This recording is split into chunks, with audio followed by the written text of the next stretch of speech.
Porsche is gearing up for the global premiere of its first GT model from the new 911 generation on October 18th.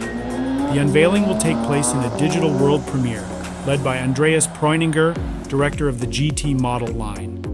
Porsche legends Walter Röhrl and Jörg Bergmeister will also be part of the presentation. This new GT3 model, coming from Porsche's renowned Flacht department, will be revealed in two distinct variants. Porsche promises more emotional appeal, increased customization options, and innovative features for its customers. The 2025 GT3 is expected to receive several exciting upgrades.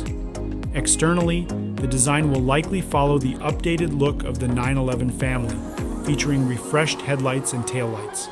Enhanced aerodynamics at both the front and rear will further improve its already impressive track performance.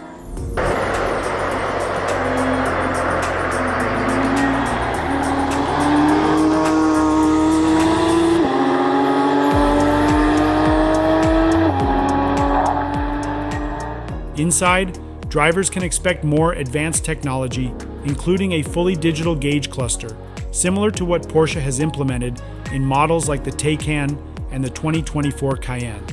This will offer clearer, more focused information for the driver. Mechanically, while specifics have not been confirmed, a slight power increase is likely. The GT3's 4.0-liter flat-six engine, currently delivering 502 horsepower, will remain, along with the choice between a 7-speed dual-clutch automatic or 6-speed manual transmission.